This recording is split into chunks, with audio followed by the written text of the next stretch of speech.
నల్గొండ, ఖమ్మం, వరంగల్ పట్టభద్రుల ఉప ఎన్నిక బరిలో మొత్తం 52 మంది నిలిచారు. మొత్తం 63 మంది నామినేషన్లు దాఖలు కాగా 11 మంది ఉపసంహరించుకున్నారు. ఈ నెల 27వ తేదీన 12 జిల్లాల పరిధిలో పోలింగ్ జరగనుంది. జూన్ 5న కౌంటింగ్ నిర్వహించనున్నారు. 3 ఉమ్మడి జిల్లాల పరిధిలో మొత్తం 4,61,806 మంది ఓటర్లు ఉన్నారు.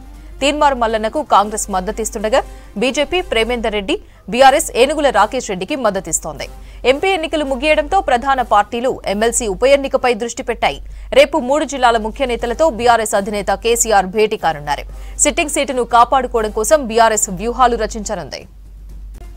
మరిన్ని డీటెయిల్స్ యాదగిరి అందిస్తారు. యాదగిరి, నల్గొండ, ఖమ్మం, వరంగల్ పట్టభద్రుల ఉప ఎన్నికకు సంబంధించిన అప్డేట్స్ ఏంటి? అపర్ణ, నిన్న ఎంపీ ఎలక్షన్కి సంబంధించి నిన్న పోలింగ్ కంప్లీట్ అయింది. సో నిన్ననే ఈ గ్రాడ్యుయేట్ ఎమ్మెల్సీకి సంబంధించి వరంగల్, ఖమ్మం, నల్గొండ ఈ 3 జిల్లాలకు ఉమ్మడి జిల్లాలకు సంబంధించిన గ్రాడ్యుయేట్ ఎమ్మెల్సీకి సంబంధించి నిన్ననే ఈ ఫైనల్గా ఎంతమంది బరిలో ఉన్నారనేది నిన్న ఈ నామినేషన్ల ఉపసంహరణ తర్వాత నిన్న ఫైనల్గా వచ్చింది. మొత్తం 63 మంది ఈ గ్రాడ్యుయేట్ ఎమ్మెల్సీకి సంబంధించి నామినేషన్లు వేయగా ఇందులో 11 మంది ఉపసంహరించుకున్నారు. ఇక మిగతాగా ఫైనల్గా 52 మంది ఈ గ్రాడ్యుయేట్ ఎమ్మెల్సీకి సంబంధించి బరిలో ఉన్నారు. అయితే నిన్నటి వరకు రాష్ట్రంలో కూడా మనకు ఎక్కడ చూసినా అంతా ఈ ఎంపీ ఎలక్షన్ల హడావిడి, ఎంపీ ఎలక్షన్ల ప్రచారము, ఏ పార్టీ చూసినా ఈ హడావిడి మనకు ఎక్కువ కనబడ్డది. ఇక నిన్నటితో ఎలక్షన్స్ ముగిశాయి కాబట్టి ఇక ఇవాల్టితో ఈ గ్రాడ్యుయేట్ ఎమ్మెల్సీకి సంబంధించి ప్రచార జోరు మరింత పెరిగే అవకాశం అయితే మనకు కనబడుతున్నది. మొత్తం ఈ 3 జిల్లాలు ఉమ్మడి జిల్లాలకు సంబంధించి ఇందులో 12 జిల్లాలు ఈ గ్రాడ్యుయేట్ ఎమ్మెల్సీ కిందికి వస్తాయి. ఇందులో మొత్తం 4,61,809 మంది ఓటర్లు ఉన్నారు. అయితే ఇప్పటి వరకు జరిగినటువంటి ఎంపీ ఎలక్షన్లకు ఈ గ్రాడ్యుయేట్ ఎమ్మెల్సీ ఎలక్షన్లకు కొంత భిన్నంగా ప్రచారం అయితే ఉండే అవకాశం ఉంటుంది. ఎందుకంటే ఇందులో సభలు, సమావేశాలు, పెద్ద ఎత్తున బహిరంగ సభలు నిర్వహించిన సిచ్యువేషన్ మనము ఎంపీ తర్వాత ఈ అసెంబ్లీ ఎలక్షన్లో చూసాం. కానీ దీనికి చాలా భిన్నంగా ఉంటుంది. ఈ 3 ఉమ్మడి జిల్లాలకు సంబంధించి మొత్తం 12 జిల్లాలు వస్తాయి.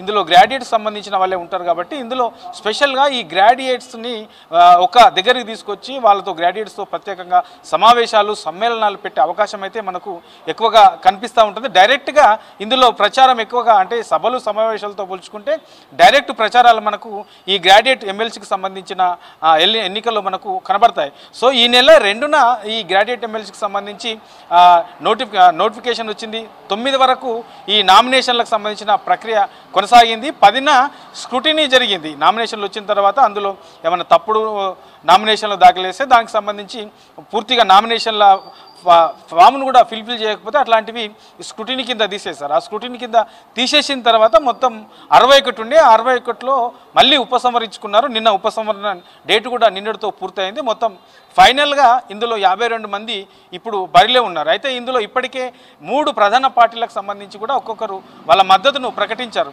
కాంగ్రెస్ నుంచి చూస్తే మనకు తీన్మార్ మల్లన్న నిలబడతా ఉన్నారు, గ్రాడ్యుయేట్ ఎమ్మెల్సీకి పోటీ చేస్తున్నాడు.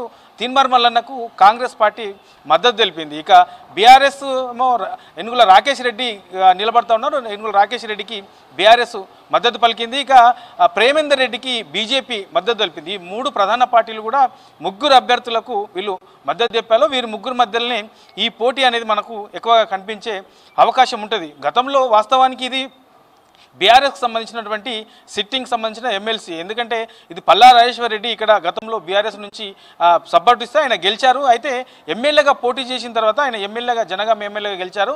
ఆ తర్వాత ఇక్కడ బై ఎలక్షన్స్ వచ్చాయి. సో ఇప్పుడు మళ్ళీ కూడా బీఆర్ఎస్ పార్టీ అది మాకు సిట్టింగ్ సంబంధించింది కాబట్టి సిట్టింగ్ని మళ్ళీ తమ సొంతం చేసుకోవాలని ప్రయత్నాలు అయితే చేస్తూ ఉన్నారు. ఇప్పటికే సభలు ఇంటర్నల్గా పార్టీ వాళ్ళతోని తర్వాత గ్రాడ్యుయేట్స్ వాళ్ళతోని కూడా సభలు, సమావేశాలు నిర్వహిస్తున్నారు.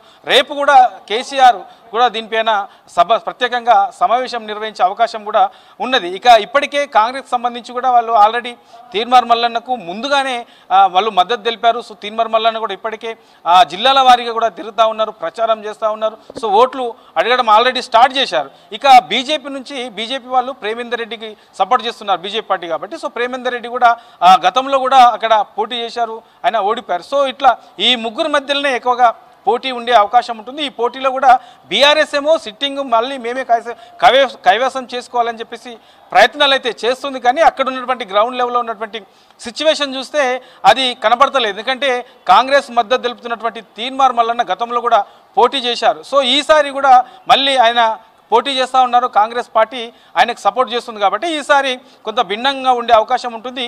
కాంగ్రెస్కు ఈసారి అక్కడ ఆ గైరెట్ ఎమ్మెల్సీలో కాంగ్రెస్ మద్దతు తెలిపినటువంటి తీన్మార్ మల్లన్న గెలిచే అవకాశం ఉందనే చర్చ కూడా జరుగుతుంది. మరి 27న ఎలక్షన్స్ ఉన్నాయి. సో 27న దీనికి సంబంధించి ఎలక్షన్ జరగబోతున్నాయి. సో వచ్చే నెల 5న అంటే 4న ఈ ఎంపీ ఎలక్షన్కి సంబంధించినటువంటి రిజల్ట్స్ వస్తాయి. నెక్స్ట్ డేనే 5న దీనికి సంబంధించిన కౌంటింగ్ ఉంది. అదే రోజు దీనికి సంబంధించి రిజల్ట్స్ కూడా వచ్చే అవకాశం ఉంటుంది. సో ఓవరాల్గా నిన్నటి వరకు ఒకెత్తు, ఇక ఇవాల్టి నుంచి ఈ 3 జిల్లాలో ఈ ప్రచార జోరు అనేది మరింత పెరిగే అవకాశం అయితే కనబడతా ఉన్నది. సో 52 మంది బరిలో ఉన్నప్పటికీ ఈ 3 పార్టీలకు సంబంధించిన పార్టీలు ఎవరెవరికైతే మద్దతు తెలుపుతున్నాయి. సో ఈ 3-4 మధ్యలోనే ఎక్కువగా పోటీ ఉండే అవకాశం అయితే కనబడతా ఉన్నది. అపర్ణ.